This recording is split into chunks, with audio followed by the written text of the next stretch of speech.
Salut mes Nakamas, c'est le Doc, j'espère que vous allez bien. Bienvenue pour une théorie en lien justement avec le chapitre 812 et de quoi on va parler. Tout simplement, et de toute façon vous l'avez lu dans le titre de cette vidéo, c'est du mariage de Sanji.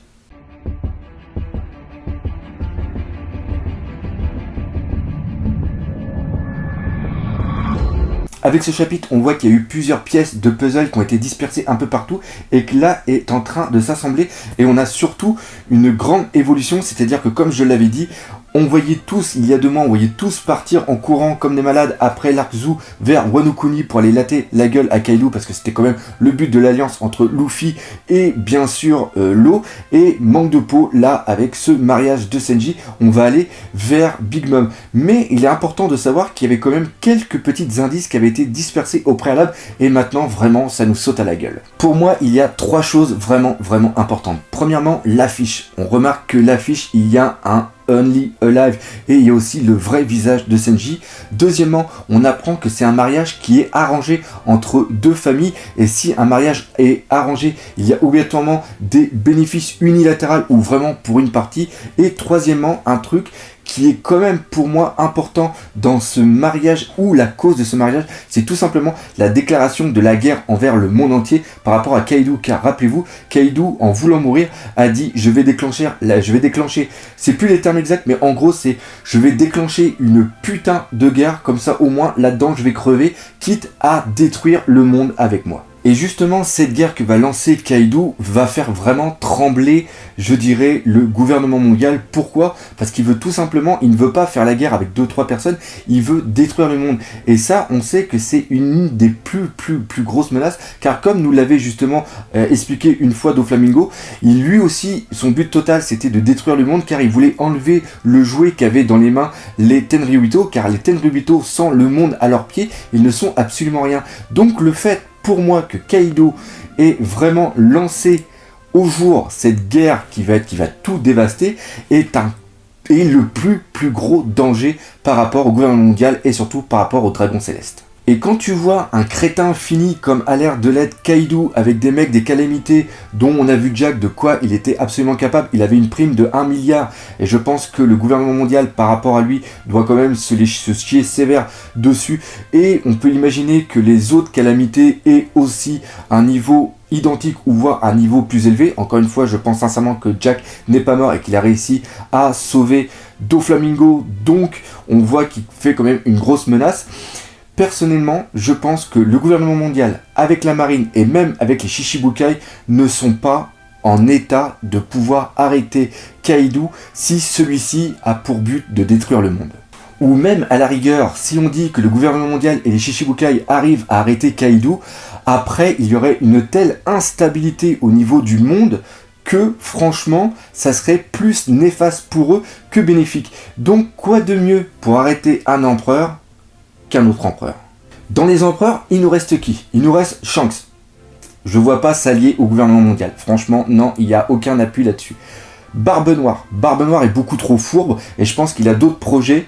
Donc je ne pense pas, et même le gouvernement mondial, je pense qu'ils n'auraient pas confiance par rapport déjà à tout ce qu'il a fait en tant que Shichibukai. Donc je pense pas qu'il ferait une alliance avec lui car je pense qu'il n'arriverait pas à le contrôler. Donc il nous reste tout simplement qui ? Il nous reste tout simplement Big Mom. Mais maintenant, pour forcer un empereur à faire la guerre pour soi, qu'est-ce qu'on peut faire, qu'est-ce qu'il peut y avoir, et si c'était tout simplement un mariage arrangé. Et comme on l'a vu, parmi les dragons célestes, il n'y a pas que des idiots comme on a pu le voir par exemple à Shabundi, il y a des mecs qui ont l'air d'être très intelligents, d'ailleurs c'est eux qui gouvernent le CP0, et on avait vu aussi que à un moment Akainu avait dit au conseil des 5 sages qu'ils étaient tout simplement les marionnettes des dragons célestes, et là on prend vraiment la conscience que les dragons célestes, encore une fois, ce ne sont pas que des idiots, il y a peut-être des mecs assez puissants dedans, on sait quand même que Doflamingo est un ancien dragon céleste, donc il y a forcément une sorte de manigance qui a été mis en place.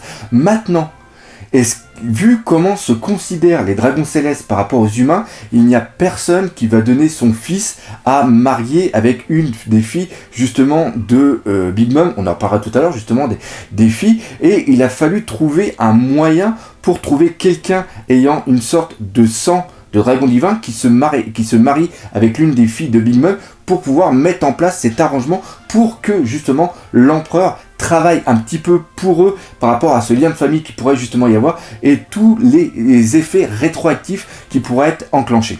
Et c'est là où je veux en venir, c'est que Senji est un descendant des Tenryubito.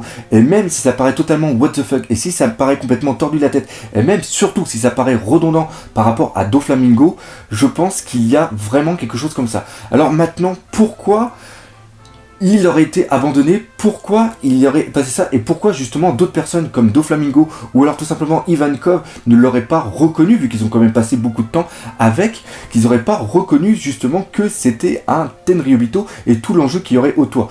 Moi je pense que il a été abandonné étant gamin à cause de son sourcil. Comme je vous l'avais déjà dit dans une théorie, le sourcil, le fait qu'il y ait quelque chose de vrillé, reprend aussi un petit peu tout ce qui est l'ellipse par rapport à l'ADN, et on peut voir peut-être, vu qu'il a le sourcil à l'intérieur, il était peut-être vu comme un défaut génétique. Alors on sait que Duval avait aussi ses sourcils, mais Duval, il est pourtant important de savoir que les deux tourtils étaient symétriques et qu'ils étaient justement vers l'arrière. C'était quelque chose qui était un petit peu, on dirait, commun, parce que c'est les poils de sourcils tels qu'ils sont, quand ils sont trop longs, des fois ils forment une petite vrille, un petit peu comme certains ont sur les moustaches.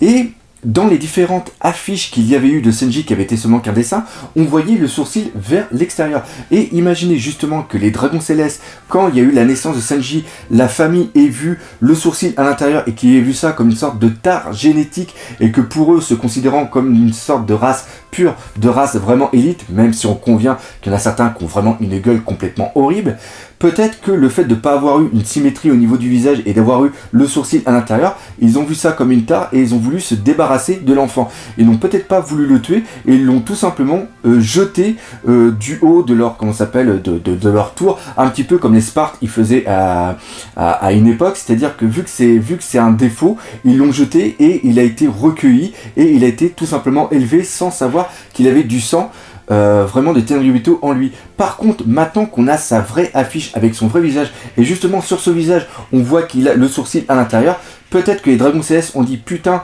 celui-là qu'on a voulu tuer en un sens n'est pas mort, et on va se servir de lui pour cette alliance avec l'empereur, ce mariage arrangé. Maintenant on va parler un petit peu de Big Mom. Première chose qui m'a hyper étonné, c'est qu'elle ait 35 enfant. Encore une fois, parce que tel qu'est mis en japonais, on ne sait pas si c'est le 35e enfant ou si c'est la 35e génération. Là, il y a quand même quelque chose qui se dit. Mais c'est quand même une très grande question, car comment elle a fait pour pouvoir s'accoupler 35 fois? Vu le truc, même si t'es barré dans ta tête, même si tu sais pas quoi faire de ta pu, il y a une limite à l'indécence. Je l'imagine. Comment? Pourquoi? Puis en plus, est-ce qu'elle est comme les veuves noires, c'est-à-dire que puis après elle bouffe le mec? Non, c'est l'une des questions par rapport à Ichiroda, mais comment tu fais pour imaginer des trucs comme ça? C'est un peu malade quand même. Non, c'est un truc de dingue. Et ce qui pourrait être vraiment excellent dans cette théorie, je vais divaguer un petit peu vu qu'on est en train de parler justement du mariage de Senji, c'est imaginer que on pense tous déjà que Lola est une femme, enfin est une fille justement de Big Mom, et on voit la tête qu'elle a, donc elle est complètement horrible. Mais imaginez justement que la fille soit une gonzesse super canon et un truc super mortel.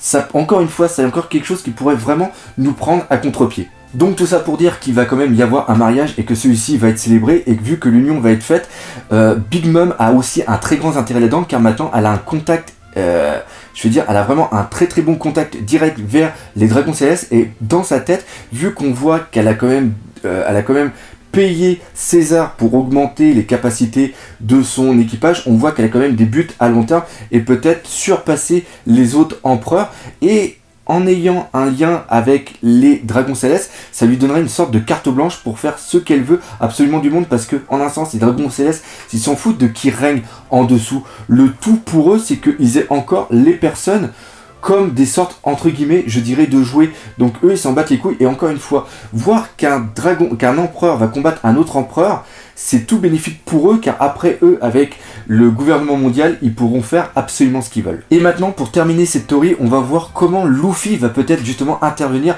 pour annuler ce mariage, car c'est sûr et certain qu'il ne va pas laisser Sanji se marier avec la 35e fille de Big Mom. Et comment il va intervenir, comment il va pouvoir venir. Et bah déjà, on a eu la réponse tout à l'heure, c'est-à-dire que Pecom, vu qu'il s'est fait trahir par Capone et vu qu'il est au courant du lieu et de la date aussi du mariage, on pense qu'il va aider les Mugiwara, vu qu'encore une fois, il leur est redevable par rapport à tout ce qu'ils ont fait sur Zou, et il va pouvoir les emmener. Mais face à un tel équipage, face à une telle chose, il va avoir besoin de renforts annexes. Donc on sait déjà qu'il va y avoir les flottes, et il va sûrement y avoir cet élément, comme on avait été dit une fois, qui vont faire un truc qui va complètement changer le monde. Donc ça, on ne sait pas encore ce qui va se passer. Mais on avait eu aussi une petite annonce qui avait été faite lors de l'arc des hommes poissons. C'est tout simplement que Jinbei a encore son équipage à la solde, qui fait encore partie d'alliés par rapport à Big Mom, et il voulait justement y aller pour dire que maintenant il était avec les Mugiwara. Et il y a encore quelque chose de vraiment très percutant là-dedans, car quand on l'a vu dans la mini-histoire, et rien n'est laissé au hasard justement avec Oda, c'est qu'il a trouvé une poneglyphe. La poneglyphe, on savait qu'il allait l'amener sûrement à Robin pour qu'elle fasse une sorte de décryptage, donc il va être au courant de du mariage, et en allant rejoindre cette équipe des hommes poissons, s'il ne l'a pas encore dit à Big Mom qu'il allait partir, ça peut être comme une sorte de ressource, comme équipage caché, comme une sorte d'allié au dernier moment qui va pouvoir les aider à combattre contre Big Mom. Et aussi à ça, on va bien sûr parler des Minks qui vont complètement venir. Donc encore une fois, on est parti dans un truc complètement what the fuck, mais un truc franchement qu'on aime par rapport à Eiichiro Oda. Ah, et dernière chose, il y en a aussi qui ont beaucoup dit que justement dans le drapeau de Big Mom, il y avait aussi une petite ellipse en haut qui fait fortement penser au sourcil de Sanji. Et ça encore, je pense que c'est un petit détail qui avait été mis par Eiichiro Oda il y a bien longtemps pour annoncer quelque chose. Et là-dedans, je peux vous dire que je n'y ai vu que du feu. Donc voilà, cette théorie est maintenant terminée, j'espère que vous l'aurez bien appréciée. C'est une théorie, je vous l'avoue, un petit peu what the fuck, mais c'est ça qui est vraiment le plaisir, c'est de faire des trucs complètement, des fois à l'ouest, mais vu que Eiichiro Oda, des fois, lui aussi, il part totalement à l'ouest, peut-être qu'il y a une petit peu de chance que ça soit un semblant de vérité. Moi, surtout, ce que je veux, c'est que ça vous fasse plaisir et surtout que ça vous fasse réfléchir. Donc, comme d'habitude, n'hésitez pas à laisser des commentaires, abonnez-vous, partagez, défoncez la gueule de ce putain de pouce bleu. Et nous, comme d'habitude, on se dit à bientôt pour de nouvelles aventures One Piece. Allez, salut mes Nakama. Dans les empereurs, il nous reste qui? Ah, bon, Kaido, on n'en parle pas? Bah non, c'est vrai, il nous reste. Avec ce chapitre, on voit qu'il y a eu plusieurs pleuses.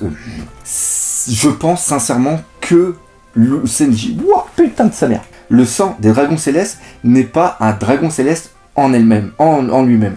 Je suis parti dans un truc complètement délire.